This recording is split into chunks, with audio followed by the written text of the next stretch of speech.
Hello,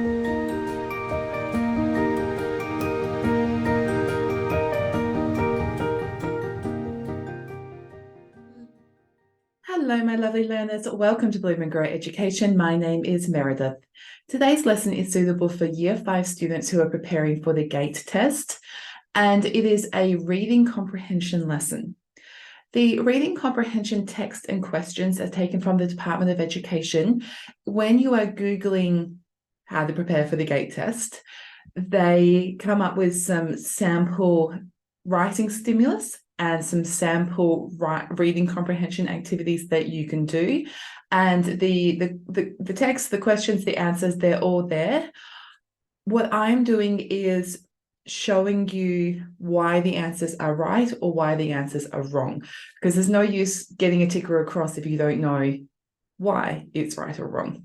So what you need to do is, in the description, there is a link to the text and the questions. I want you to go and read that, answer the questions, and then come back and we'll go through the answers together.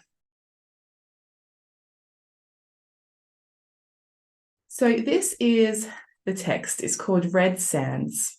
So I'm going to read this to you, and I'm going to chat to you about some of the things that that are happening in this text, and then once we've finished, I'll go through the answers. The following passage is a novel written in 1956. Robin, a young man who dreams of traveling into space, has decided to sneak onto an Air Force rocket testing site called White Sands. Red Sands is the name of a new second site.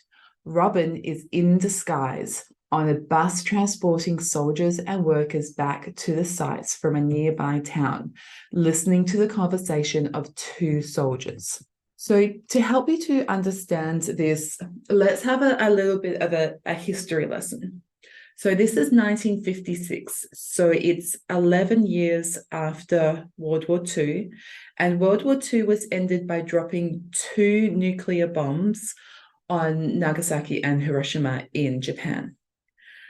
And nuclear bombs, I'm sure you know, are devastating, because they don't just blow up a building like a regular bomb does. One bomb can destroy an entire city.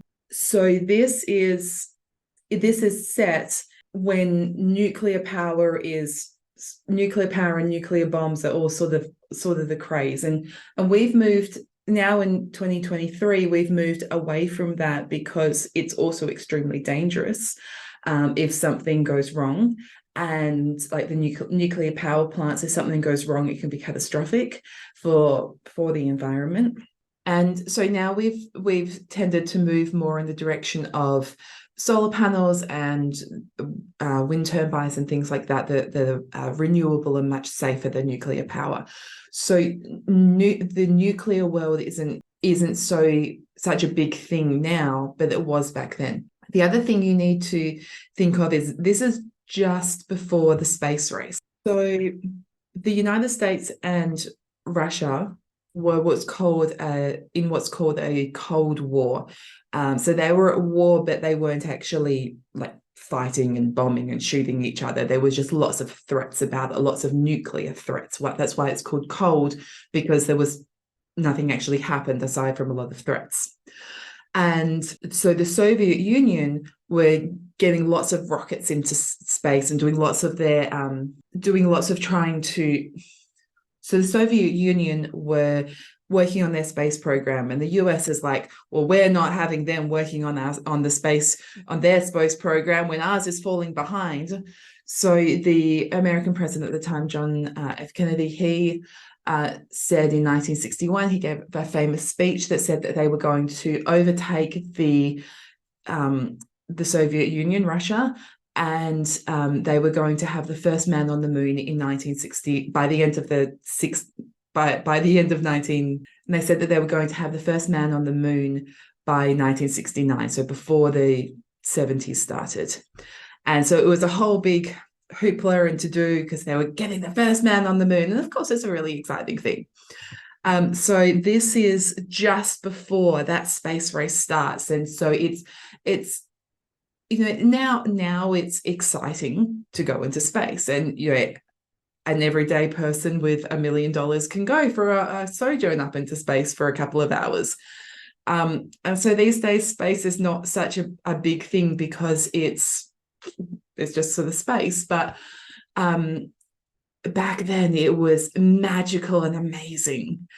So you need to set this within sort of that context of why it's all about rockets and nuclear power, and something that you, at your age and even at my age, I don't really appreciate how awesome it was for them back in the 50s. So we've got these two soldiers talking. I was thinking of asking for a transfer back to White Sands, said one of the men slowly. Some of that new fuel they're bringing in makes me real uneasy. Ah, said the other, you're just letting that extra security talk give you nerves. Sure, it's supposed to be atomic stuff, new, maybe even untested as far as I know, but nuts. You can't get yourself blown up any worse than you can handling that liquid oxygen and peroxide they got at White Sands. In fact, I understand that this stuff isn't half as tricky to pour as the old stuff. So we've got two soldiers who used to work at White Sands. Now they're working at the new place over at Red Sands. And this first guy is really uneasy about this whole new fuel that they've got. So this Red Sands has atomic fuel, whereas White Sand had the liquid oxygen and peroxide fuel. So the first soldier is uneasy about this new fuel they're using at the new site. Yeah, I know. I seen some of it being poured yesterday into that new big fellow. So we've got a number 1 here, and that gives us more information at the bottom. New big fellow is a slang term referring to a large rocket. So a slang term is like a word they use in place of another word in sort of common language. Like instead of saying it's $5, you'd say $5. They're lining up for tomorrow. But the point is that even if it's easier to pour, none of that fizzing and spitting you get when you leak a drop or two, it's atomic. That's the thing, atomic. What would happen if a White Sands rocket blew? It'd be a big bang, sure enough, but it wouldn't blow the whole countryside to bits. But take this new stuff. Whew. The other soldier was silent a moment. Well, he said finally, could be. On the other hand, I heard them say that it is really not half as explosive as the old stuff. That loxygen they used in the original Vikings, again, too, that loxygen is the name of the fuel used in the older Viking rockets, and they alluded to it up here when they talked about the liquid, where was it? The liquid oxygen and peroxide. They used in the original Vikings is really not dangerous. Will go off quick at any spark. But this new stuff, it won't actually go off until it's touched off after the rocket's gone up a few miles. It's actually hard to blast. And then I understand they ain't even sure it'll work. So again, we've got these two fuels. The first guy's saying, well, if the loxygen at White Sands, if that explodes, it'd be a big bang, but it's not going to wipe out the country. But atomic fuel could destroy a country. Like an atomic, what happened in Nagasaki and Hiroshima is that they destroyed the entire city. And that was only the first one. Like they've gotten a lot more powerful since then. So the loxygen, little bang, atomic fuel, big bang. And then the other guy's saying, yeah, but the loxygen is really easy to explode. And the atomic stuff is really difficult to explode. So even though it'd be a bigger bang, it's much harder to explode. But the loxygen go off at the tiniest spark. So it's actually more dangerous because it's easier to ignite. The other one nodded. So they say. But you know where they moved our outfit, don't you? They don't want to blow the main fuels out of existence by accident, just in case they might be a little wrong. So they invented this Red Sound layout. I don't even like the name. The soldiers fell silent a while. Robin turned these words over carefully. He had read nothing of any Red Sands operation, and he remembered nothing of any talk about atomic fuels. In fact, he understood that the problem was still one they'd failed to solve, though the idea was intriguing. Okay, let's look at question 1. Now, this first text, so some of the texts are kind of easy, some of them are more challenging. There's been some where I've disagreed with the answer, and there's been some where I have double checked the answer. So I'm like, man, I can't tell if it's A or D. And the texts are quite tricky as well. That Red Sands one, there's the way that the soldiers speak, the lengths of the sentences, some of the vocabulary, the way that they're introducing knowledge, like terms about the rockets and things that we're not familiar with, is actually quite difficult to read. And I get some students are like, oh my goodness, this one's so hard. And other students are like, oh, this was so easy. And then they get them all wrong. So if you don't do very well out of these questions, please don't feel bad, because it is a tricky one. The second soldier's response in lines 3 through 7 is best described as cold, anxious, defensive, or dismissive. So let's go back up and read 3 through 7. So you were looking here. Yeah, I know. I've seen some of it. Sorry, 3 through 7 is here. You're just letting that extra security talk give you nerves. Sure, it's supposed to be atomic stuff. New, maybe even untested as far as I know. But nuts, you can't get blown up any worse than you can handling the liquid oxygen. In fact, I understand that this stuff isn't half as tricky to pour as the old stuff. So he's like, ugh, you're just letting that liquid oxygen talk. So he's like, oh, you're just letting that extra security talk give you nerves. Don't worry about it. So that's not cold. If it was cold, it would be like, oh, can you leave me alone? I'm trying to listen to it'd be like, oh, can you leave me alone? I'm trying to read my book. Or, oh, you're such an idiot. Just leave me alone. If it was anxious, it'd be, oh my goodness, we're all gonna blow up. If it was now defensive and dismissive, a lot of students would choose between these two. And it's because they don't know what the word dismissive means. If it was defensive, it'd be, and there's a fine line between the two. If it was defensive, he'd be defending it. Oh no, it's fine. They got in that extra security to make sure it's safe. The scientists have worked really hard to test it. It's been heavily researched. Like, he'd be coming out with all these reasons why it's okay. The correct answer is D, dismissive, because he's like, you're worrying about nothing. He's dismissing the problem. So to dismiss means you're like, go away. I don't care. Don't worry about it. So the correct answer there is dismissive, because he's telling you not to worry about it. In lines 1 through 13, do the two soldiers. Let's look at 1 through 13. Okay, so in these first 3 paragraphs, so the first guy says, that new fuel they're bringing in makes me really uneasy. And then the second guy goes, oh, you're just letting that extra security talk give you the nerves. Don't worry about it. And then down here, that first guy's like, yeah, but it doesn't matter. It's atomic. That's the thing. If you blew up at White Sands, it'd be a big bang, sure, but it wouldn't blow the whole countryside to bits. So the first guy's, I'm uneasy about this. Second guy's dismissive. You're worrying about nothing. First guy, yeah, but if it is something, it's going to blow the whole country up. Let's come down look at C and D. They're not both anything. They're not both worried. They're not both concerned. There's nothing, I guess, both about them, because they don't have anything. They don't have the same opinion. So we can't say they're both worried or they're both concerned, because they don't both have the same opinion. So we have to work it out between the two disagrees.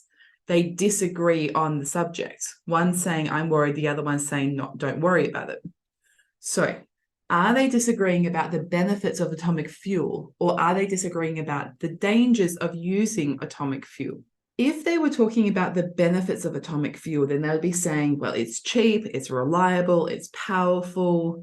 They'd be saying all the good things about it.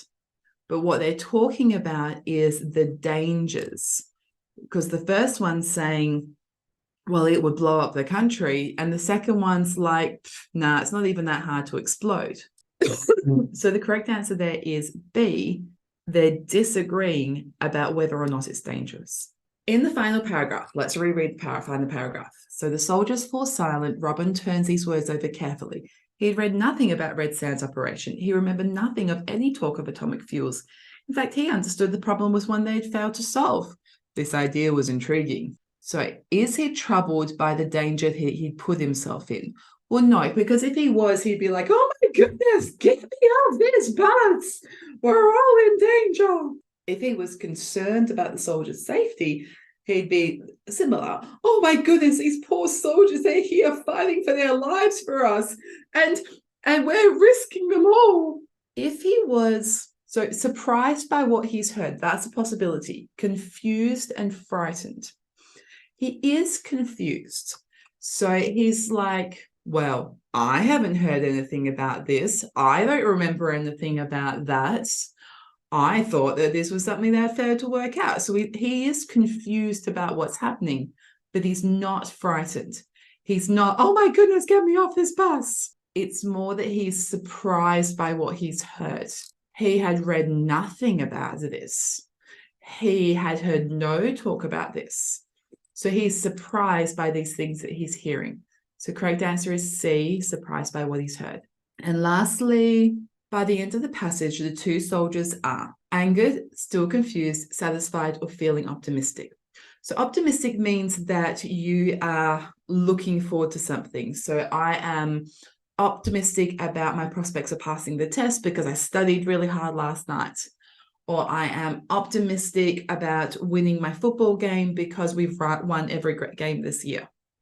And they're not optimistic. They're not looking forward to the situation at Red Sands. Because they're worried about it. They're not satisfied. They're not like, yeah, you're right. We're worrying about nothing. This danger thing, it's nothing. The fuel's safe. So it's got to be angered or still confused. And they're not angry. They're not like, those blasted politicians, how dare they put us in danger? They're risking our lives. That would be anger. The correct answer is B, still confused, because they're like, well, is it explosive?